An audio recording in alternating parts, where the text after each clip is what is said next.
Hey guys, what's up? Darcy here at 6 Strings 9 Lives. Today I'm going to take a look at the brand new set from Metal Church. This one is called Reforged The Remastered Collection, 1999 to 2013.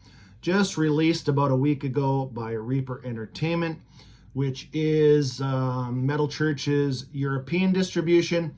Rat Pack Records still here in North America. But yeah, this one's also available on a 5 CD set. This one is a 10 LP spread over an A side, B side, C side, and then an etched D side, which I will show you. Yeah, they had to go with the double vinyl. The length of time, the running time on all of these albums is in the neighborhood of 52 to 56 minutes. So I guess that had to be done.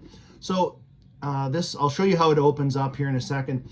So basically what this one contains is the 1999 kind of reunion album with David Wayne, and then the 4 albums with Ronnie Monroe on vocals. Often overlooked. I encourage you to check them out. There's some good shit on these albums.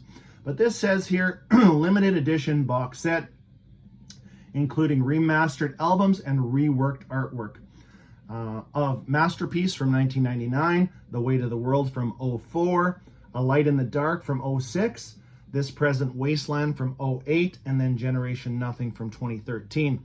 Excuse me. And then after that, that Mike Howe comes back in 2016, does a couple albums.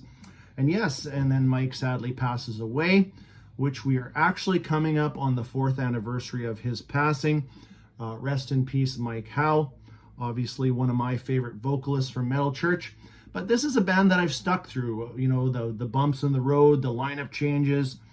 I've loved these guys since I got to see them open for Metallica way back in 1986. So there was no way I wasn't picking up this set. But what I'm going to do today, I'm going to give you my thoughts on the set.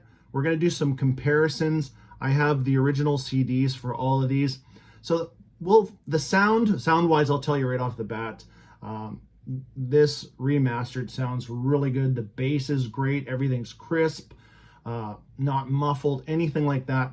But what we'll focus on too is comparing the artwork, the reworked artwork with the original artwork too. Sometimes I don't like when they mess with that stuff, but in the case of a couple of these, they did a great job. So, so this set, now there is a few issues with this. There's a couple of splits, which I will show you. A box set of this size arriving, freewheeling in a bigger box, it is just total lack of care and could have been prevented. Now, I have an example of a box that, a box within a box. So one of my last Rush box sets that I got was put into this protective box with, extra layers here on the corners for bumping, and then put inside another box with proper, packing peanuts or whatever you call them. But this set was just freewheeling inside of a box. So it may be, I'm probably going to try to exchange this. I got a kind of a crease here on the back, and then I'll show you these kind of spine splits. And that's just, honestly, that's the record company's fault for not... the weight of this vinyl flip-flopping back and forth, it's gonna puncture a hole, and sure as shit it did. Anyways, let's get to what's in this. So it just opens like this. They didn't, I would still say this is done on a budget, but you know what, a good budget. They didn't, it's not cheap ass, but it's not high rolling shit either. But, and then all 5 albums sit in here. And then you have the back. Now, what we will do, we will start off with the first album in here. So this, nothing happened. So if you know this album, which needs a reissue, Hanging in the Balance came out in 1993. Then nothing happened with Metal Church till 1999. And they got basically the almost the original lineup together, minus Craig Wells, but John Marshall was in there too. And they brought David Wayne back on vocals, and they put out Masterpiece. I actually didn't take off the wrappers here because these are probably going to go back, because I will show you there's a split at the top of every one of these, and I'll tell you why that happened in a second. But here's the first of the set. This is Masterpiece from 1999.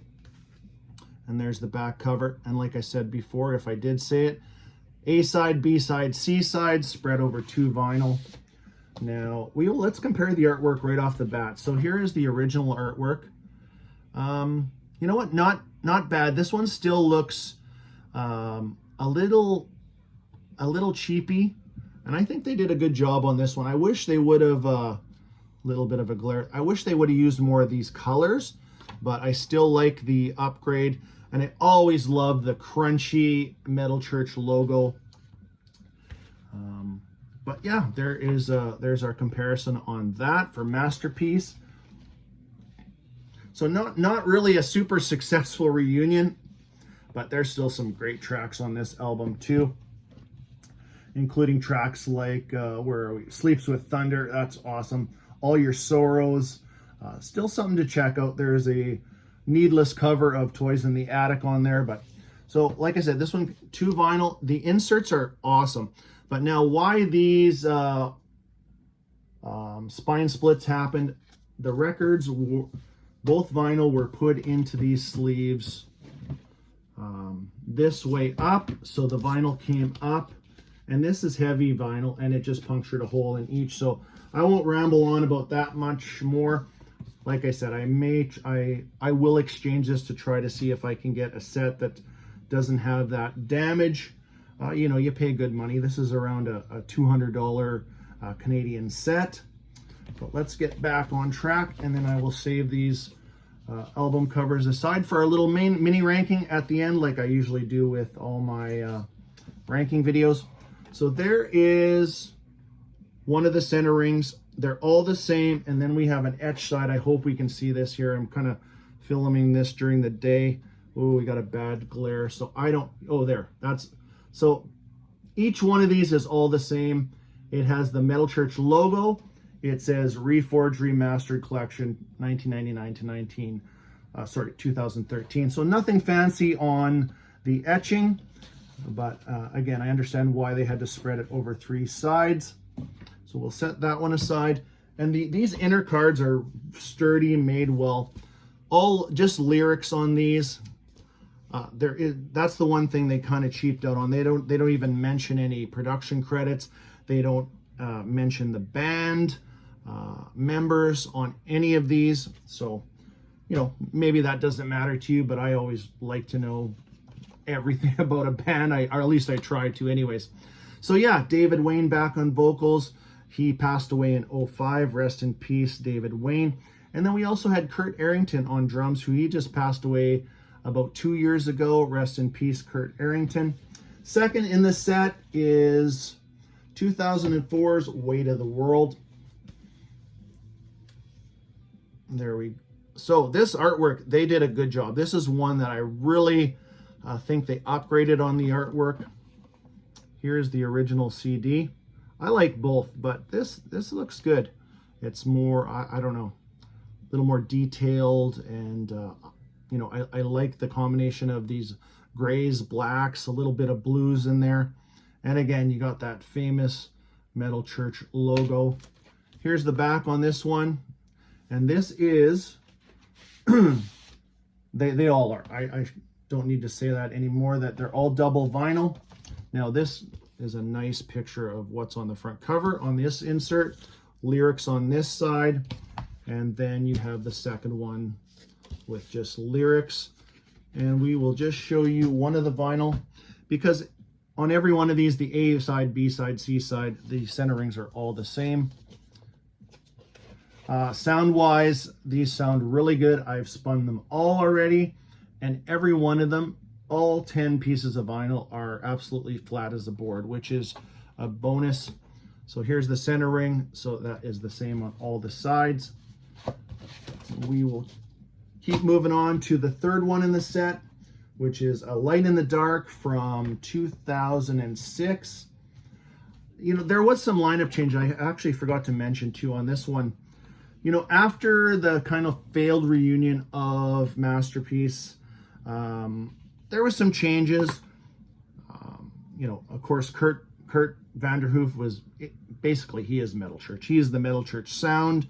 You know, accompanied by some really great players and great vocalists over the years. But for Weight of the World, they brought in Jay Reynolds, which, if that name's familiar to you, he was on, well, he was in a band called Malice, which I love those first two Malice albums. Awesome. And then this one was also the last to feature Kurt Arrington on drums. He was done. And then they brought Steve Unger in on bass, who is still in the band to this day. And, you know, as far as A Light in the Dark goes, here's the cover for it too. I wish I didn't have to, I wish I could have removed this wrap. I probably could have, but whatever. It's going back, like I said. This is what they did with this cover. Here's the original. So not a massive difference on this one. I actually like the original better. I like this, the archway on here. This one, I don't know what the word, little congested looking, who knows, but not a big massive change, but I do like the original a little bit better on that one. And again, sound wise, we're good with the vinyl. You will, if you have both, you'll probably notice a nice little difference. Is it massive? No, but like I said, the bass and everything sounds great. There's the back cover. So these back covers, they're obviously, I don't think they're original to, you know, here's the actual back cover of the CD for that. Empty archway with the eyes. And that's probably David Wayne peeking out there too. That would be cool. A Light in the Dark. But yeah, this one, yeah, another solid album. And this one is, they did a remake of Watch the Children Pray in 2006. And dedicated it to David Wayne. But this here is the inserts for this. Let me just see. Okay, so there's a kind of a better picture of what is on the cover without the glare. And then we got the Metal Church logo, lyrics, and same on. There is the second one. We'll just set that one aside for now. And show you the vinyl or the center rings on that one too. And that's what they look like on all three sides.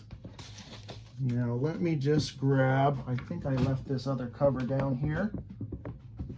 We will set that aside, like I said, for the mini ranking. And yeah, so another Ronnie Monroe fronted album. Like I said, if you haven't checked out some of these, go ahead. This might be a good way to grab that 5 CD set. I don't think it's big money. I haven't actually checked the price on it, but so A Light in the Dark features new drummer Jeff Plate. So Jeff was around for, yeah, he was even around for the first one with Mike Howback, XI, in 2016, and then he left, and then Stet Howland came in to replace him on drums. But did I show? Yes, I did show you the original artwork on that. Let's move on to the next one from 08, This Present Wasteland. So here is the reworked artwork for that. And let's show you the original. Now, I think they did a great job on the reworked. Now, if you guys remember or you know about this cover, this was actually a contest winner. There's multiple covers inside this booklet of a contest, you know, to win, you know, your cover to be featured on the Metal Church album. So, but this one, they really upgraded it. I definitely go with this one on that. Here's the back side to This Present Wasteland. And here's the 2 inserts. They went with this logo and this style on quite a few of these inserts, but there it is. And lyrics on the back. Set that one aside for now. And then this, and some more lyrics here. Let's show you the center rings on these ones. So I'm sure if you're a big time Metal Church fan, you probably will be looking into this set. So far, I've seen it on. Actually, if you go to the Reaper Entertainment site, there is a shitload of stuff. There's a T-shirt for every one of these albums. There's a bundle to get all 5 t-shirts and the whole set. There's the centering for that. We'll slip that back inside, and then we will move on to the last of the set, and that is Generation Nothing. So after 08, there was a 5-year period where, maybe not a 5-year period, but there's about 3.5 years where pretty much Metal Church was idle, and then they got shit together and went back and did this album, Generation Nothing. So here is the upgraded artwork on this one, or I shouldn't say upgraded, the reworked, because there's nothing wrong with this one either. But I'm glad they have included the Gibson Explorer. That's evident on all of these album covers in some shape or form, if you know the band. But there's the original. Yeah, I think they did a good job. They added a little bit of detail, some monitors laying in there. They didn't stray too far off track, that is for sure. And there is the 3 sides to that one. So let's slip these out and show you what's in here.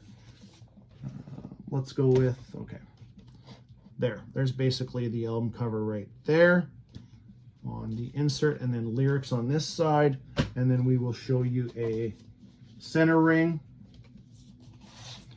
And I would say these aren't 180 gram, these are probably 140, I think, if that is a thing. I'm sure it is, but there's the center ring for all 3 sides to this set. Overall, my thoughts on the set is, for example, $200 for 10 vinyl, not a bad price. These seam splits, now I could actually hold all of these up because you can see where there are these spine splits. They're ripping through here, and that's only on the top side. No damage anywhere else. The covers are perfect other than that, and that's because the vinyl was right side up like that through the inner, and shifting back and forth, that happens, which, like I said, that could be prevented if things were packaged a little bit differently, and put this a box within a box. So there's a little bump on this corner, nothing major, but there's a crease right here. So we'll see. So value for your money, I feel like it's there, because if this was in good condition all around, no splits and no bumps, the vinyl sounds great. The packaging is great. So what if they forgot who played in the band here and there? If you're a fan, you're already going to know that shit anyways. So overall, I'm actually pretty happy with the set. Hopefully I can exchange this one and get one that doesn't have these bumps and bruises. We'll see about that. But yeah, let's do our little mini ranking of these 5 albums, and let's get them in order. Like I said, there's some really good albums here that I encourage you to check out. And what order did I have these in?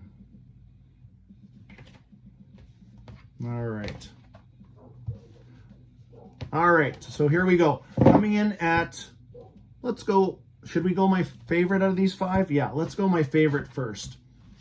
My favorite out of these 5 is 2000 and, what year was this one? 08, I think.